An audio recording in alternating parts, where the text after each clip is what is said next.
Welcome back to another episode of Red Tinted Glasses. We might not be the OG Dons podcast.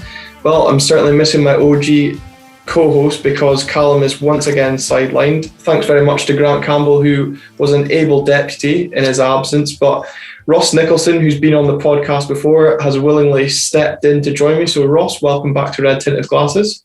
Thanks for having me on. Don't think you've got much else better to do just now for the next few days, do you? No, not at all. No.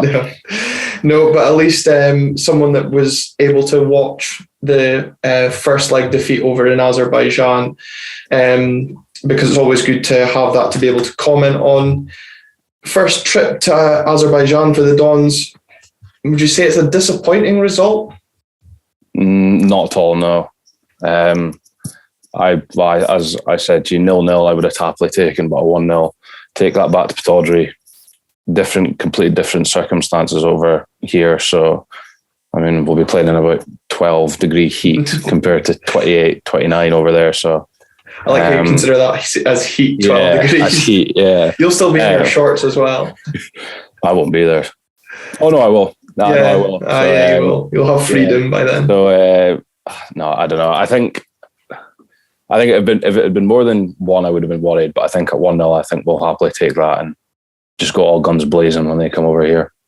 Yeah, as I think for those of you that tuned into the preview episode with Patrick, who was, parted some really insightful knowledge on Qarabag. He, even said that Aberdeen probably shouldn't be too disheartened if they came away from Baku with a 1-0 defeat. And I think that was my initial post-match reaction was we're still well in this tie. Maybe at half time I thought this could be a long second 45, but we showed signs of improvement, definitely, which we'll come on to. The starting 11, Ross, we made 6 changes from that fateful Sunday in Raith. I think it was very expected we'd go back to pretty much full strength. Yeah, and I'm glad we did. Yeah. Sunday was brutal. Yeah. I mean, as I think it was our best 11, maybe bar Hedges. Mm-hmm. But I guess you can't put more out than your best team. But still frustrating team. I mean, I think we registered 2 shots in the end of the game, and our first shot came in about the 84th minute. Yeah, so, I think first shot on target was the last kick of the game. So I mean, we can't ask for more than putting out our best team. But I think that when you look at the way the game went, I've seen people speaking about, the lack of shots that we had across Sunday and today's game, but today's game is maybe a different set of circumstances given the way the game was going, the pitch, obviously, the heat and humidity that was faced. But we saw signs of improvement in the second half because we saw nothing of an attacking threat first half. I was struggling to count the amount of times Ramirez touched the ball in the first half. I don't think it was many, but I mean, it didn't help that any pass we tried to make, there was bobble here, bobble there. It's probably the worst pitch I've seen Aberdeen play on in a while. So yeah, I don't even remember, like you said, even maybe 1 or 2 passes strung together. But there was a lot of pre-match talk about the pitch. Like you said, it's probably a pitch I've not seen Aberdeen play on for a while. Pretty shambolic. Yeah, for UEFA standard, for a club that's been in the Champions League and Europa League before, if they've used that, because I read that they use that for Champions League and Europa League games, for a pitch to come out in that standard is absolutely ridiculous. Mm-hmm. Consider they have a ground not far from the National Stadium, supposedly, with a much better pitch that I've seen. So yeah, it kind of begs the question why they didn't want to use their own pitch, and I suppose it did have an effect on the game overall. But as Willie Garner said at the end of the coverage on Red TV, we don't really know how good a passing side they're going to be because we've not seen them on that surface tonight. No. But at times when we managed to get the ball on the deck second half and move the ball about, we did look a lot more threatening, certainly second half. But yeah, first half, I don't know if it was just kind of still getting used to the conditions that we were playing in, but I wasn't really sure of our game plan. It just kind of felt that all we were doing was try to put the ball up to Jet, get him to take it down, control it. And which is really ineffective. He wasn't doing that. And then obviously he went off, and then all Lewis was, we couldn't play from the back. It was virtually impossible. We couldn't do what we're used to doing. So it was virtually impossible to do that. And trying to thump a ball up to the top end of the pitch with Ramirez, who's trying to find space. And then when you've got players like Hayes and McLennan try to win balls against 6'3", 6'4" defenders who are basically, we're just thugging them about the pitch. Yeah. You couldn't really do much. So that didn't help. But I mean, they had their game plan. But as the game started off, I kind of felt that all the home team were trying to do is just thump up and down the park, just trying to work the ball forward as much as they could and just bully kind of Aberdeen into it, which I felt that they did. Yeah, definitely. They kind of bullied us about the pitch tonight. Yeah, saying in our group chat that I kind of felt certainly first 45 we got, I don't know, I know Brune disagrees with this, I don't know about you. Did you feel we kind of got battered in the first 45 minutes? I don't know about batter. I think we kind of just, they controlled the game a lot better than we did. And when you see players like Scott Brown and Ferguson not getting on the ball as much as they usually do, something's not right. And I guess they're used to the players over there are obviously used to their environment. They've probably used to that state of pitch before. They've probably played on it before. So they knew exactly what they were doing, but it worked in their favour. But we maybe didn't. Obviously, we've never played them before, so we don't know much about them. And going into that game, obviously went in with a game plan, and I don't think in the game plan it was that they were going to come out the way they did. So I wouldn't maybe say batter. I would maybe say they just controlled it a lot better than we did, and we didn't. I mean, we did nothing in the first half. I think it's fair to say. No, I think we just tried to contain, and I think it was a very cagey opening. Joe Lewis forced into an early save. And to be honest, it's really the only save of note anyway that I remember him making throughout the full 90. But obviously the first half, probably from an Aberdeen point of view, was really marred by the quite serious looking injury to Andy Constine, who departed on a stretcher. I think that's got to be down to the pitch, because it looked rather innocuous in all other circumstance. Yeah, well, I didn't really see it at first. I was too busy also watching where the ball was going. But when they took the coverage back, you kind of saw his legs stick and the player kind of push into him. So obviously his legs are going to go. And then, I mean, no player goes down in a heap like that and starts waving their hand about for no reason. So that didn't help. But I knew straight away it was a bad one by Constantine's reaction, because he's not a man to stay down if he doesn't need to. But it's not exactly an area that we've been blessed with a lot of depth this season. Obviously Michael Devlin being a player that we're yet to see, and we've had Ross McCrory filling in as a makeshift centre back at times, who I actually thought had a good game tonight. I don't know about you. Yeah, I thought him and McKenzie, the speed they had on the left-hand side against their wingers was a good partnership. Really chasing balls down and defending. Apart from the goal, obviously, there was just a bit of a mess, to be honest. But I think there was the defence tonight just wasn't there for me. Calvin Ramsey, I felt was getting drawn way too far up the pitch over at the other side, and I just felt that the whole kind of team tonight just looked really half-arsed with it. Kind of maybe it was just tired. Maybe they're tired. Slight fatigue maybe, but they just kind of looked half-arsed as the game went on. And I think it's probably a bit of frustration from the way the game was being refereed. Probably frustration, like you said, we couldn't apply our own game plan. It was a style of football that we're not used to.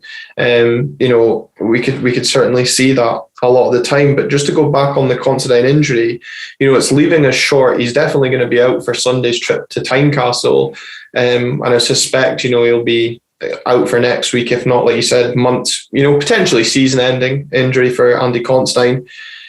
Do you think now this really forces Cormac and Glass's hands that we've got to go into the market for a centre-half?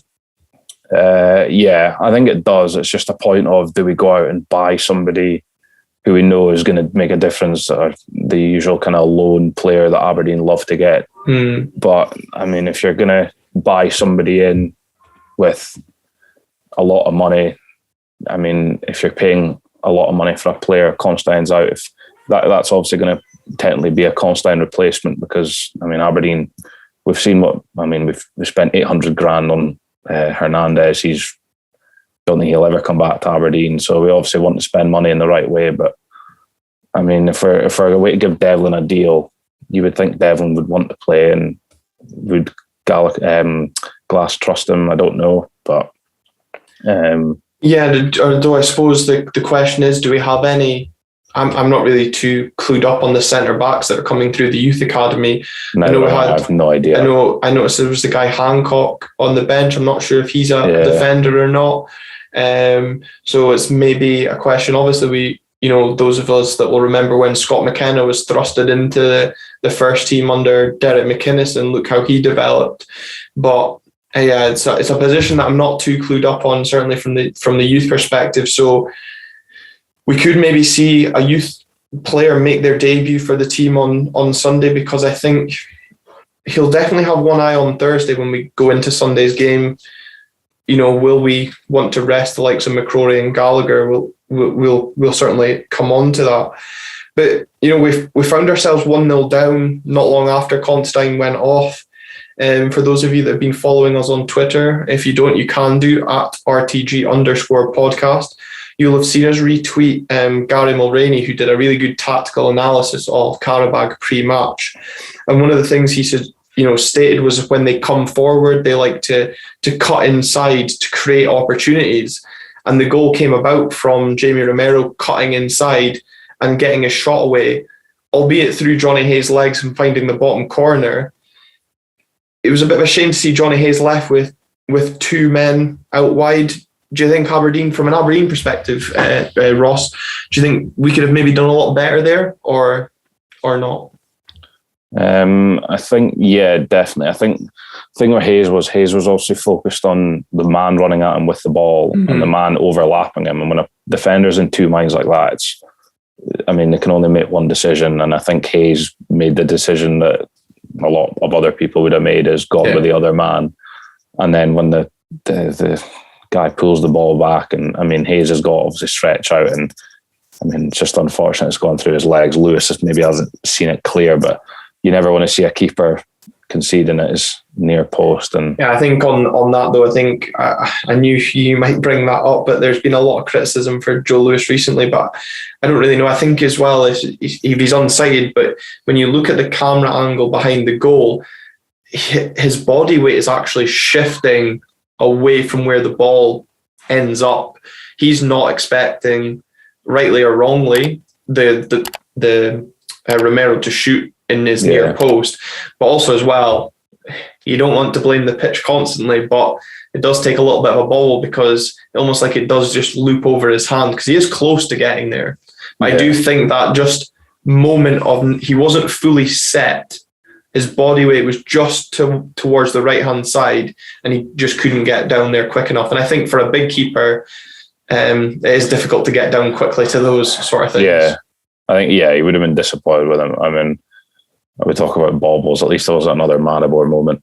True. I know. I did have flashbacks of that when I did see. I was kind of hoping. I was hoping that would have happened to their keeper, maybe. Yeah. But no, when you've got a pitch like that, anything can happen. And I couldn't really fault Lewis at any other point tonight.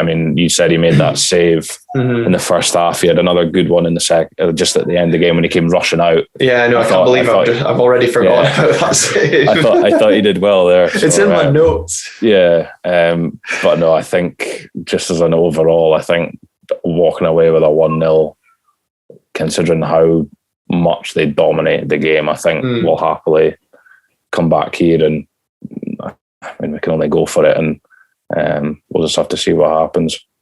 Yeah, absolutely. And I suppose, when you go in at halftime 1-0 down, you're probably thinking maybe could have been a little bit more. We'd rarely threatened throughout the first half. We've discussed about our passing being pretty much non-existent. I think really struggling to get to grips with the pitch and the conditions. Yeah. And when we did get venture forward, we had a cross from Johnny Hayes that didn't find a man. I think it was a free kick Jack McKenzie delivered. The keeper inadvertently decided he needed to punch instead of catch. Don't know if he was just trying to create some entertainment at his end because he had nothing else to do. But yeah, really toothless display from us up top. But once again, Stephen Glass showing that he's not afraid to make any changes at half time. And I think it was a really unexpected change, because Jet, who again was largely anonymous, I just don't know if that style of play that we're doing away from home really suits him. But Conor McLennan came on, and we needed that injection of pace when up top, because we saw it in the first half when Hayes was getting into space. They looked uncomfortable dealing with that threat that we had. I thought, in my opinion, McLennan was the best player on the pitch in that second half. I thought he was the only one that looked with a bit of urgency. He was chasing down balls. He was actually looking to make runs, and he was winding up the defenders because he was nudging them about, kicking out. And I mean, that's what we needed. We had obviously Scott Brown. Him and that number 20 caddy, they were having a right go at each other. And I mean, as the game went on, you kind of noticed the number 20 nudging out at it. You kind of knew Scott Brown was going to eventually get booked. But for it to take McLennan to come on for a bit of urgency, I mean, as you said, with the McKenzie balls going in and the keeper, I mean, I think I counted maybe about 3 deliveries McKenzie made, and the keeper got every one of them. And when McKenzie's putting in balls like that, that's when you want a player like Jet right on the keeper, putting the keeper under pressure. And we didn't have him on the pitch. So, but I think though the deliveries all at the they start weren't that great compared to what, not good. No, putting them right on the keeper.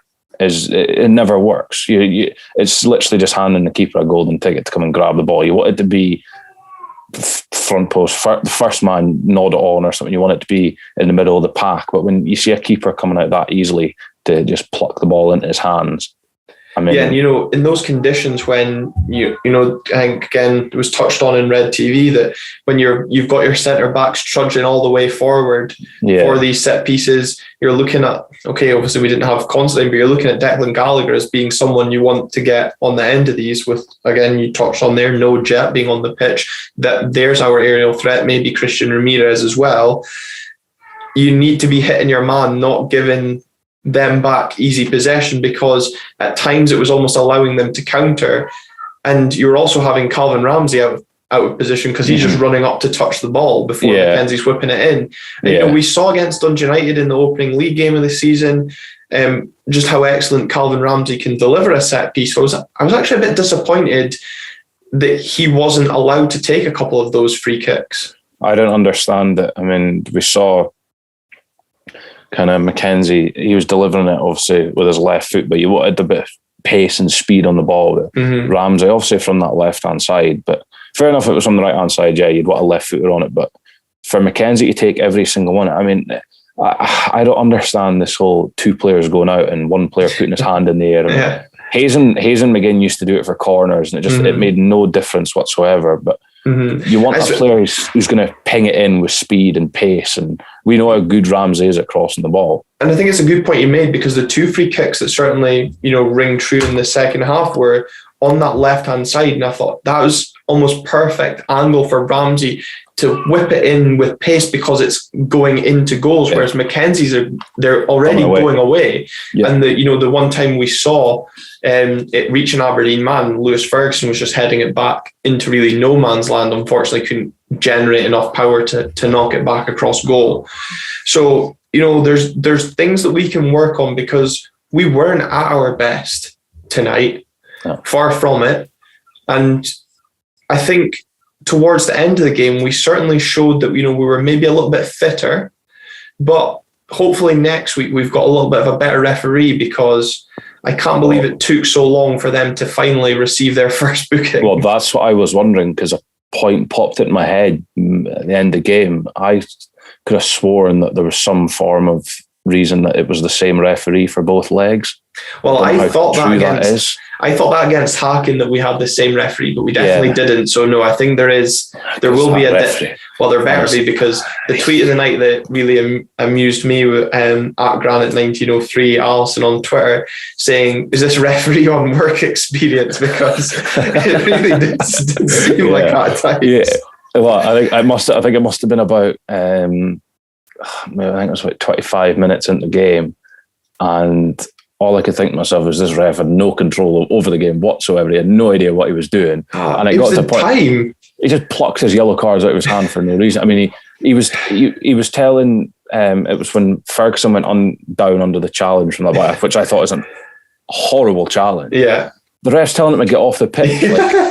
The boy's been booked. I thought the rule was the thing is, if he's been booked, you've got all the time in the world to. Yeah, because that was when Andrade picked up their first yellow card. Yeah, exactly. And then it was was that not when Stephen Glass then got picked up? Stephen Glass got booked. Yeah. So I think it got to a point where we've seen it before. I can't remember what game it was. Oh, it was the Hacken away leg. The ref got really card happy in the second half because he just had no idea what he was doing. Yeah. And that's what I think the ref did. But Qarabag's captain, I think he must have made about 6 challenges, and then he went flying in on Ramirez at the end. Ramirez for the free kick. Mm-hmm. And that was the booking. Even their right back as well was giving McLennan a tough time. Yeah. It was really frustrating. So hopefully get something better. Yeah. And maybe we just need the crowd at Pittodrie to be on every foul that's being made, make a point of it, and see if we can get a bit of pressure on the referee into making a few decisions in our favour.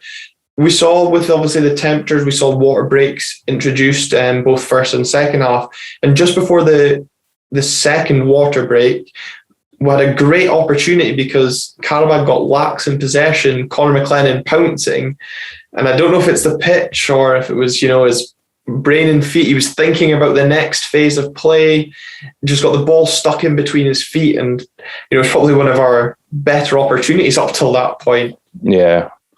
I know. It's just frustrating that, I mean, we've come away with a 1-0 defeat, and I think definitely we know, I mean, we've watched Aberdeen this season, we know we can go score goals, and it's just, it's frustrating. I mean, it's only the second time this season we've not scored a goal. But for their keeper, I generally think their keeper must have been about 5'10". Like, for a keeper of their height to have no saves, well, I mean, I don't even know if you can call the Ferguson free kick in the last minute a save. He basically, I know it's basically right at him, isn't it? Yeah. For him to go no saves, it's not what you want. But like the Ramirez chance he had, I was literally just screaming at my laptop, let's take your time. Like, you've got to maybe try and run it on, but then again. But do you think then on that chance, because that's the next point that I was going to come to, he had a really tough shift up there on his own. Yeah. And you touched on in the first half the lack of service, but I always think, and I don't know, people will maybe disagree with me here, when I compare him to the performance Jet puts in, his willingness to get back and help out defensively, he puts such an effort into for the team as a whole, defensively and going forward. But do you think the pitch in his mind affects that chance because it need that little bit more composure, take a touch? I think if you were looking at when he's obviously running onto the ball, you can see his feet sliding about. You can see he's probably just wondering, is like, I need to just connect with it cleanly, and obviously he doesn't. But as you were saying, like the urgency he had to get back, and I mean, Jet kind of had. I kind of felt that Jet was almost like a Cosgrove kind of attitude in the second. Like when he was, I mean, if he loses the ball, he kind of just puts his arms in the air, or just gets frustrated with himself and won't come back and help the team. But you could see towards the end of the game, Ramirez was out of puff. He was absolutely minced. But I think every player on that pitch, Aberdeen-wise, was absolutely minced, because the way the camera angle was looking, I brought this up in a chat, I mean, their pitch looked huge compared to Pittodrie. Yeah. So that could be a benefit factor for us back in Aberdeen, because we obviously can play a tighter passing game. If their game plan is thumping up the pitch, looking for their tall guys because it's a big pitch, then they obviously won't be able to do that at Pittodrie, because it'll be a lot easier to pick the ball off of them. Yeah, because I think, you definitely saw that first half, how willing they were to spread the play and use the size of the pitch to their advantage, and, try and tire us out.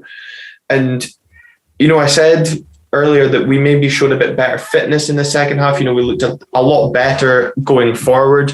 It wasn't hard for us to look better going forward compared to what we did in the first half. But I was quite surprised by Qarabag's tactics in the second half. They seemed kind of reserved in their approach.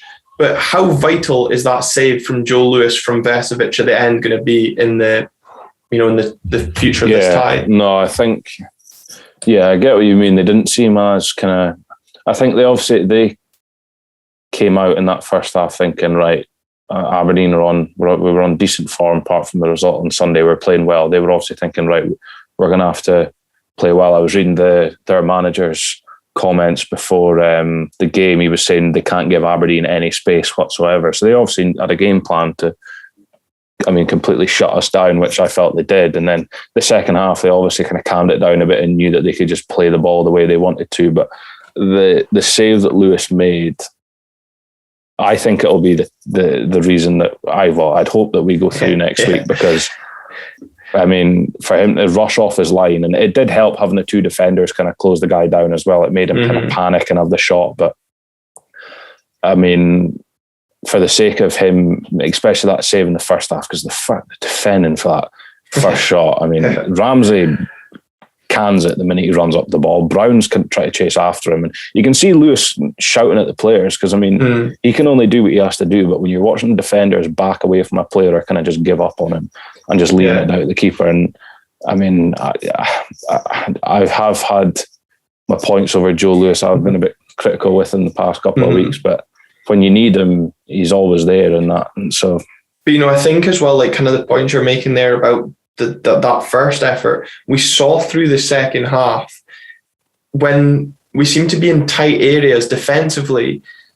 A few of the players, Declan Gallagher in particular, wanted to pass their way out of trouble, whereas every time it went back to Joe Lewis, he was just get it away.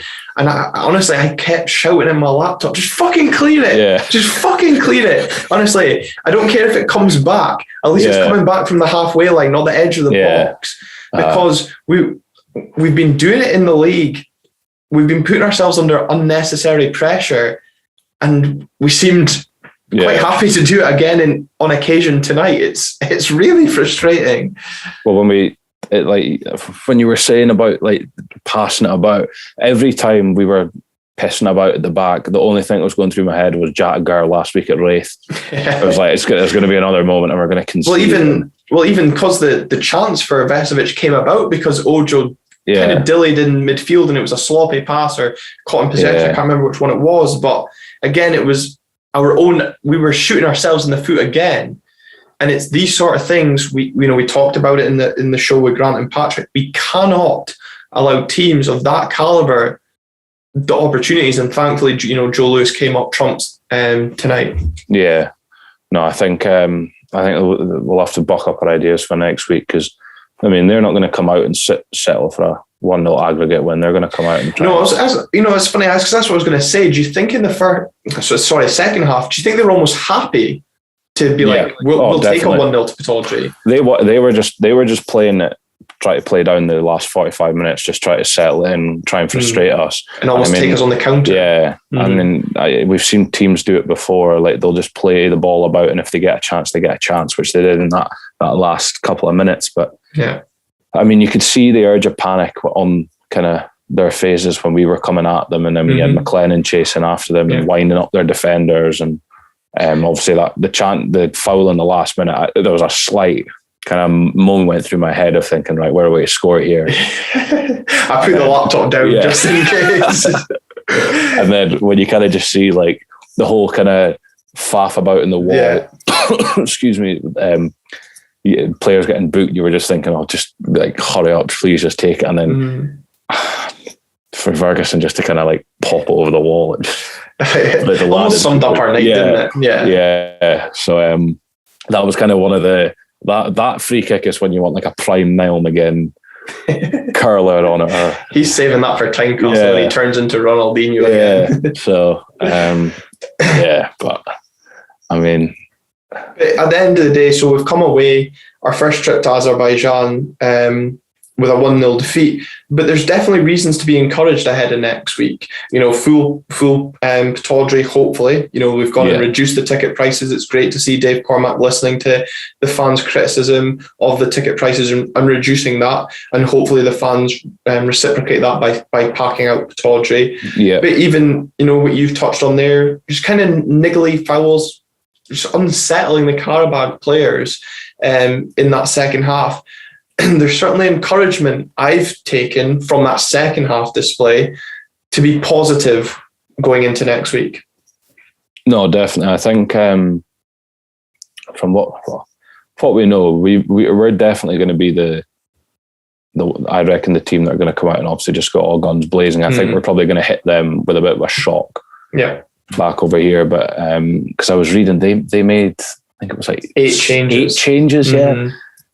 For their first league game of the season. So, I mean, they obviously knew they had to rest players for us. So, I don't keep up with the Azerbaijani league. I don't know how good it is. But if they're able to rest players and get a draw out of it, will they rest players again this weekend for the game on Thursday? I think you'll find that they will. And I think that we will as well. Yeah. And obviously it's a top of the table clash at Tynecastle that awaits the Dons on Sunday. But before we talk about that game on Sunday, Ross, there has been some more news, if you want to call it that, on the new stadium proposal down at the beach, with the council publishing the report of their proposals for the beach development. For those of you, we tweeted that development out. So again, you can follow us on Twitter at @RTG_podcast to see that development. You might have seen that in today's Evening Express. Jamie Hall there with the story once again, and thanks to him for providing us the correct links to tweet out.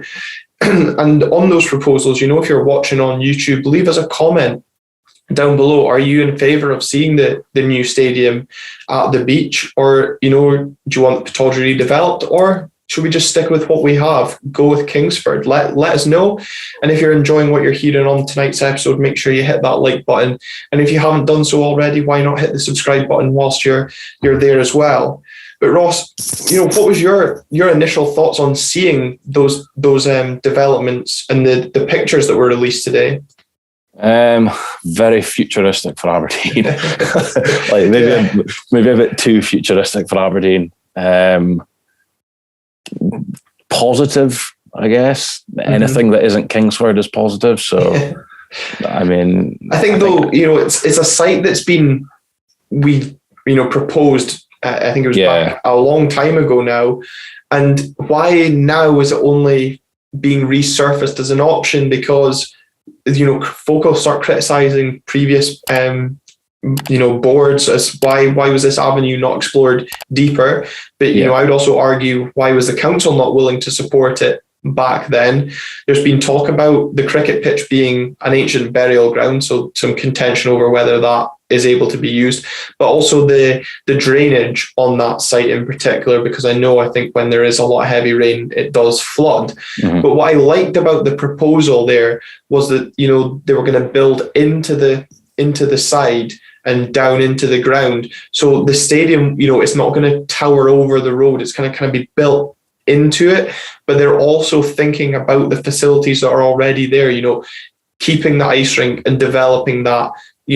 The pool and the gym facilities that are there, they've stated that they're in need of massive redevelopment. So using that, and it's just going to be kind of a complex area that hopefully the city can be proud of.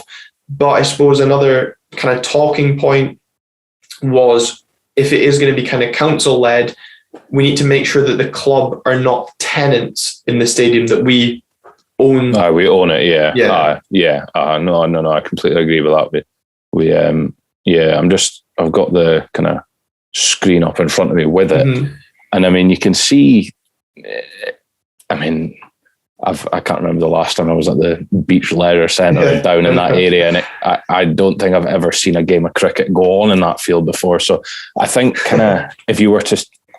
I think the fact that they're wanting to build it and then keep everything together, I think, is a good thing, because I think I suppose for both of us as golfers that only maybe any of you else that are tuning in that are keen golfers, obviously it's going to be the loss of the driving range there, because they're moving the cricket pitch adjacent to where the driving range currently is.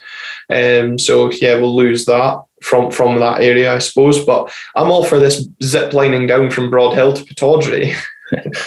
10 beers and then do that. Get an Angus the Bull, that's just pre-match entrance, straight down. Yeah, no.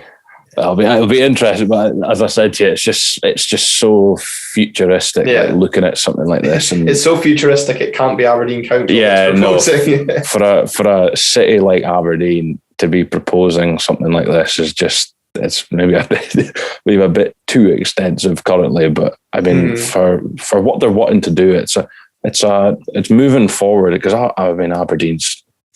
I mean, I don't know about anybody else's opinion, but it's a pretty depressing city. There's not really much going on. I think when you look at the development that Dundee have done, to their, what is it, seafront area that they've got, with the V&A, they're doing stuff to spruce up their city. We just kind of seem to be getting left behind. But yeah, it's certainly an interesting one. But we ran a poll on our Twitter page about whether or not, if there was, a call for fan investment in this development to help go ahead, would you be prepared to help put some money towards it? And it got just under 300 votes, 299 to be exact, and over 75% of you were willing to part with some sort of cash to help that investment. Ross, would you see, obviously there's the Aberdeen project that we've got that's up towards the footballing budget.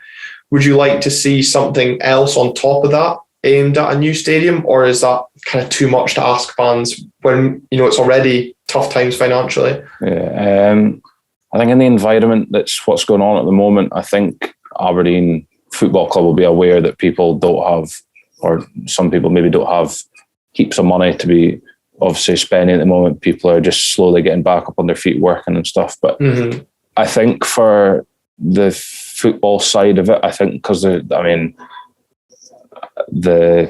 you would think Aberdeen fans would obviously want to give some form of kind of like donation towards the stadium, and maybe like Aberdeen could do something, I don't know, like get like a wall or something and put like people's, I've seen at other stadiums, people's names of who'd contributed to stadiums, or like other things. I've seen it a couple of places where you can kind of like buy like a strip and your name gets put up, and just as like to show that you've kind of contributed towards. Yeah, I think like Livingston and Dundee United both have something similar outside. Yeah, I know we had something outside the concourse of the RDS. I can't remember what those bricks are for. Yeah, but no, it's a good idea. But again, if you've got any other ideas, let us know what your thoughts are. But it's just interesting to see these developments come about. More will be made of that in midweek when the council come to have their meeting, which is next Wednesday, I believe. So tune in for an update on that when Calum hopefully gets out of his COVID bed and rejoins me in the review of the second leg. At least you've made the effort to get out of your COVID bed and join me, Ross. There must be something about this show and COVID, honestly. But Tynecastle awaits on Sunday, as we said. How do you see us approaching what is a top of the table clash? One I think rightly is going to be on next week. Yeah. I reckon it'll be I think you'd hope for this. I mean, last Sunday when the team came out, I said I would happily have another team that played Livingston for that second 45 minutes. Give me that team for that second 45 minutes. And obviously that was the kind of basis of the team we put out against Wraith. But I mean, for the times I've been to Tynecastle, it's been close games. I've never seen us get like thumped. I've not got a good feeling about Sunday. I'm kind of glad I'm not able to go, to be honest, because I just think that Glass will want to rest players for Thursday, because next Thursday is our biggest European game in since probably the Dnipro game. From a financial point of view to the club, people will say that Bayern Munich game was definitely our biggest, but financially, it's definitely since Dnipro, or even Copenhagen, the game where they got us through to that Bayern Munich game. And I think you're right. I was speaking to the guys at the ABZ football podcast through the weekend about how, we should have maybe forfeited, I'll put that in bunny ears for those of you that are listening, the game coming up on Sunday, and, kept in the other competition, the cup competition in the League Cup, because next Thursday is going to be like you've just touched on, probably our biggest game in a really long time. And you can make up 3 points in the league. You can't make up getting back into cup competition. Yeah. And I think it's really going to be interesting, given the injury to Andy Considine tonight, what we do defensively, because we really can't afford another injury to a centre-back. No. Ramirez has put in a really thankless task up top, and looks really knackered even with 10 minutes to go. Mm-hmm. So I think it's pretty much expected he'll be benched.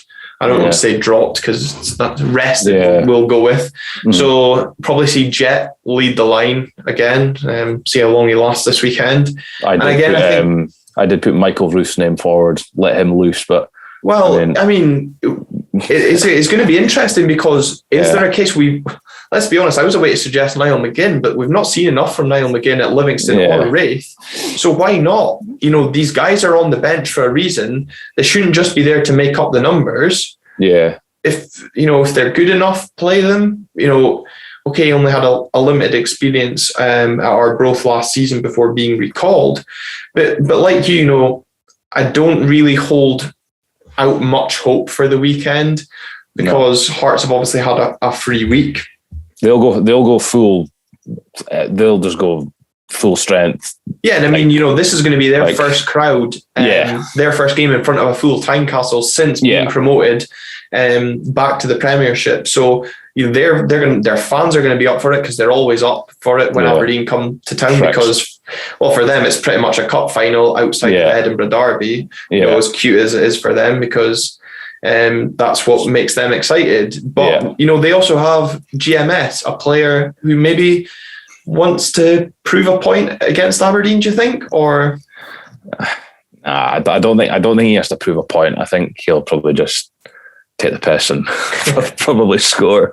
Well, he started the season well, and he scored and set up a goal at the game against St Mirren. But he scored against Celtic, and I just think that come Sunday, probably sat here 4:45 in the evening, just kind of sat thinking like Thursday is just going to be getting even bigger and bigger, because as much as we want to be challenging, especially with Celtic, we all thought Celtic would struggle with kind of their new manager coming in and their kind of hiccup to the start of the season. But now they've got this Japanese guy. He's just scoring for fun. So, but hey, we've already got 3 points on both of those sides. Hearts will eventually shit the bed, and usually takes them to about October before they do that. We all know Rangers are probably just going to stroll the league again. It's only a matter of time before they, probably are top of the league by about 6 points. Well, you never know. They're shitting the bed in front of a crowd as well. So, I suppose looking to the game on Sunday from an Aberdeen point of view, we speak about the centre halves. We've not exactly been blessed with defensive greatness this season, only keeping the one clean sheet. Liam Boyce is going to be looking forward to Sunday, don't you think? I think so. I think he'll be like a kid in a candy shop, especially if he's up against kind of Declan Gallagher and McCrory. And I think it wouldn't honestly surprise me if come kind of maybe tomorrow or Saturday, we've, I don't know, maybe by chance brought in somebody, because going into a game with two maybe fit centre backs. Mm-hmm. Well, it's only one centre back. McCrory can play centre back. We've seen him do it before, but going into that game with maybe one kind of full centre back is, I think I speak for every single Aberdeen fan, is really bloody worrying. Yeah, and you're probably going to see Calvin Ramsey rested, which means Jack Gurr will return to the starting 11, and GMS's eyes will probably be lighting up at that prospect as well. is it Ginelli as well in that Hearts team? They love attacking down the wing, so we've got to be switched on. Yeah. But you've had, again, unfortunately, due to the injuries sustained by Andy Considine, you've had Johnny Hayes play more than he was probably expecting to tonight. You've had Jack McKenzie play 90 minutes. We need we don't have a left back or a recognised left back on that side, so one of them's going to have to play again. It wouldn't shock me if we play that in the Wenger boy. Yeah, well, I was just going to say, maybe we might see Keenan Ngwenya play him, and I would have thought.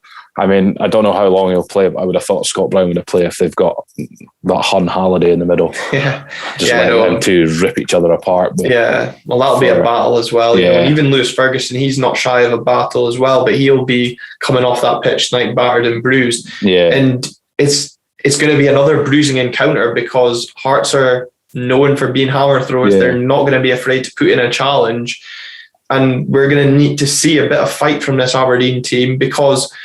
Okay, we might not be going down there with much hope and expectation as fans, but we don't want to see that on the pitch, that it's just a lack of effort like we see from, we might perceive to see from Jet, I'm going to say, so I don't want to be criticised too heavily for my opinions on that, but we want to see, and to be fair, if Glass comes out in his press conference and says, look, I'm going to give the youngsters a chance because Thursday is more important, the fans will be on board with that. And I think the fans will get behind the youngsters because they know, like if he goes down and says, oh, look, we're going to, full focus on this game, got to take it seriously. And then he goes and chucks in the youngsters. Everyone's like, well, I thought you were taking it seriously. Yeah. So it's going to be interesting to see how we approach it. But I suppose, will Glass reveal that in the press conference? Because you don't want to be giving away too much. But we need to be seeing more shots, hopefully. Just the 2 on target across 180 minutes of football. Just a small matter of Craig Gordon to get past on Sunday. I mean, I just don't know. I think we'll see McLennan play on Sunday. I think he'll play. Just for more minutes, I suppose. Minutes. Niall McGinn will play 100%. Jenks, he'll play. And hopefully see a better performance. I thought Jenks against Livingston, I thought he did all right. It's a really good goal. Against Wraith, it was kind of anonymous, but I think everybody was. But going on your point about changes and this and that, I wouldn't be shocked to see Gary Woods play instead of Joe Lewis. Just because Qarabag rested their keeper, as well. Just something different. Because for what Gary Woods did when he came on last season, I thought he was half decent. I didn't think anything bad about him. Again, there's other players that Gur, I'm not going to get started on him because I'll just end up getting really frustrated after the Wraith. He'll probably play. I would quite like to see what this Nwenga guy's about. He was on, I think it was on the Cove. Yeah, and he made his debut last season, but I suppose, even in midfield, we've spoken about Brown and Ferguson. Do they get rested? Ojo, again, he put in a fair shift tonight. Dean Campbell's not featured this season, hopefully fit enough. Again, we could maybe even see Dean there coming into the midfield. Dylan McGeoch, a player that didn't feature tonight. Probably likely see him. The former I always wondered what happened to that Ryan Duncan guy, the guy who kind of appeared in like the McInnes final kind of games. Yeah, but again, it's another youngster. Yeah, so we might just something. You might just chuck him on the bench, but it'll be interesting to see what approach we take. Yeah, not holding out much hope. So tune in next week when we're back reviewing what will be the top of the table clash at Tynecastle. What to expect, I don't know. For those of you that are going, I hope you enjoy it. Yeah, have fun. I'll be in my bed. To be fair, I'm looking forward to the day out more than I am the game, because it's been a long time since I've been to an away game. It's my first away game of the season. And to be fair, the last time I was at Tynecastle was actually for Rory's head wedding. Slept in, missed the bus, met you boys on the train, then lost my house keys in Tynecastle celebrating the equaliser. So hopefully Sunday goes a little bit better off the pitch for me as well. Well, I'll be listening to Richard Gordon. I'm not paying the Hearts TV their extortionate price, whatever they're charging. So it'll be a Richard Gordon afternoon for me, I think. No, well, Ross, it's been a pleasure having you back on Red Tinted Glasses. Hope you make a speedy recovery from your COVID and get to Pittodrie next week for the all-important second leg of Qarabag. Calum will hopefully be fit enough to join me next week to review the Hearts game, and as always, if you have enjoyed the show, make sure you hit that like and subscribe button on YouTube. Make sure you're following us wherever you're listening to Red Tinted Glasses, and thanks again for your continued support, and come on you Reds.